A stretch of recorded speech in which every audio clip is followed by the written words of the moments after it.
We have Raw. It's going to be dirty. You're going to hate me. You're going to love me. You're going to see Craig start to turn to the dark side. You're going to see Jillian kick some ass. It's a whole nother level of what we did from season 1, and I can't wait for people to see it. Thanks for taking the time, man. I've been watching the season. It's great. I'm really Thank you for watching the season, man. We appreciate it. Oh yeah. So the first thing to ask you is just what can you say, I guess, about where we find your character this season? My character in the first season, Craig kind of snitched on me. He gave the snake up. He sicked the feds on me. So now I'm on the run. I'm hiding in Phoenix. I got a whole new alias, a whole new life. And I'm trying to go straight and narrow. But you know what, man? Sometimes the sins of the past catch up to that ass. Can we put that? Can we cuss? I don't know if we can put that on the thing. So now I'm in a place where I have to figure out a way how to survive and deal with my past sins. And that means I got to go to what I know best, back into the world, into the life of my big brother, Craig. He's been there for me, even though he can hate my guts sometimes, even though I'm not talking to him. But I got to link back up with him for my own well-being. Yeah. It's a very vague answer because I don't want to give away too much, but you get it. Is there anything about Isaiah's personality or like inner workings that you were excited to kind of explore this season in a new way? Yeah, man. Listen, I don't know this, man, but they got me lined up to be a sex symbol. So he's falling in love this season. He has a nice little lady on his arm, and he's trying to be a good romantic guy for his girl, and he's trying to be a good dude and be like a regular, normal, well-functioning human being. So I think that's a different side that I think the audience hasn't seen, a softer Isaiah. Season 1, I was all in your face, rant. Now it's like, let me just listen. Let me be a courageous, inspiring kind of person with my lady. And but then you know what? Sometimes things just don't work out how you want them to be, and he has to resort back to his old ways. I really love your character because he's like almost like a villain in some ways, but like you also understand everything. Like he's just trying to make it, it makes sense.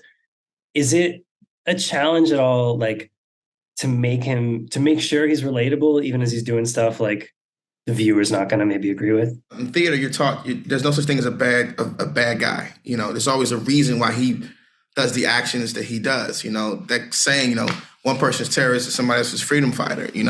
So you have to kind of find the reasons he makes the decisions that he makes. And you have to make him relatable. That's where the funny comes in. You can't just hate a guy. You got to be a guy people love to hate. And I think with the elements of heart, him and his relationship, knowing the history of his father passing away, I think people try to understand him and make him relatable. That way, no matter what he does, even if you're angry about it, you can kind of see where it came from. And I think that's important. And that's why the writing is so good. And that's why I credit my showrunners, Dan and Luke. You got to say, love the showrunners every 2 seconds. That's how you keep your job. That's why I love my showrunners, Dan and Luke. Actually, I was going to ask you about Dan, because I saw that you're from DC. Yeah. I'm from DC. I was excited about that. Where you from in DC? Near American University, kind of. Okay. I'm from Northwest. Oh, nice. Yeah. But I saw Dan's from there also. Was that Dan's from Bethesda? Yeah, Bethesda, Maryland. Yeah. Was that something you guys bonded over when you were? I guess that was last season. Probably you would have talked about it, but yeah, we did. So I went to the University of Maryland. He was a fan of Maryland, but I think he went to like Harvard or something. Fancy Dan. But no, we grew up in the same kind of area. We knew kind of the same surroundings, man. So which is good to just vibe off of that. Whenever a game was on, we could talk about it. Yeah. So maybe it helped me get the role. I don't know. I'll take what I can get. But yeah, Dan's a 301 boy, 301 202 boy. I know.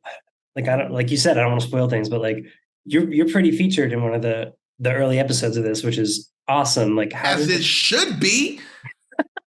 How did it feel for you doing that? Was it awesome? Was it pressure? Like what was it like? No, it wasn't the pressure because we did the first season as well. Every season they give us one of the characters, every character their own episode. So this episode I kind of expected it and I was kind of prepared for it. And it's important to try to kill your episode because if my episode's good, the whole show, like we all want each other to win. I want Craig to kill. I want Claudia. You know what I mean? So it's more about holding up your part on the team. Do your job. You're a role player, and it was exciting because I got to really be with my character in the show, whom plays my girlfriend, and just kind of show a different side of Isaiah. I don't think anybody has seen before, so that was really important to knock that one out if we could.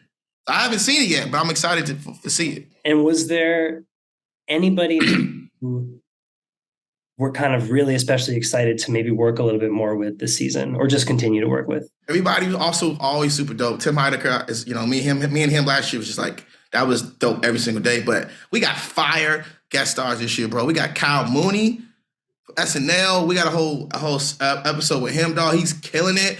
So I'm just like, bro, we had a ball. We just had so many great guest stars that I'm just excited to work with. Like, I can't think of a show that has that much comedic talent coming on in one season. So I'm biased, but I think we did a great job. I think you kind of started in stand-up, right? Like you kind of came back and do that. So do you, when you're on a show like this, are you going 100% into acting, or do you feel like you got to also kind of stretch the stand-up muscles at the same time? No, the stand-up doesn't really come in too much. I mean, the script's so good, you don't really have to do much outside of that. I think we get a little bit of room to improv, and then your stand-up stand-up skills come into play, man. But, Dan, Luke, and the writers have they're so dialed in on who our characters are now, especially in the second season, that it's easier to kind of portray these characters and say the words that they write. So I don't really have to go into that stand-up bag too often. I can kind of stay where I'm at as an actor, luckily, which is rare. The whole, like, the American dream kind of thing, like the hustle is so central to the show. It's just everyone's trying to make it in their own way. How much does doing this, like, does it make you look back on your own journey experience in any way?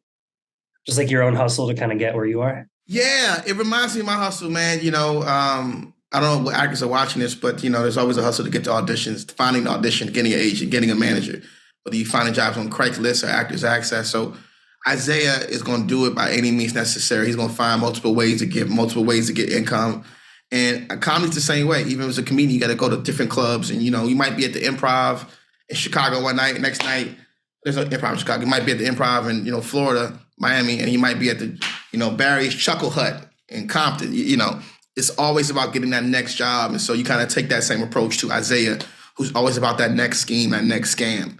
So I definitely could relate to that in my real life.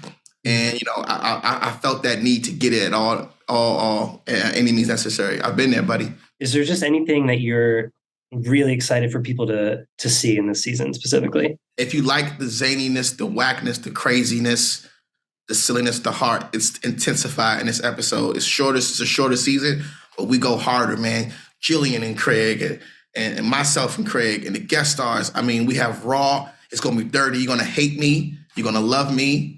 You're going to see Craig start to turn to the dark side. You're going to see Jillian kick some ass. It's a whole nother level of what we did from season one, and I can't wait for people to see it. Thank you so much. Thank you. It's been awesome watching the season so far. So congrats on it. Thank you, brother.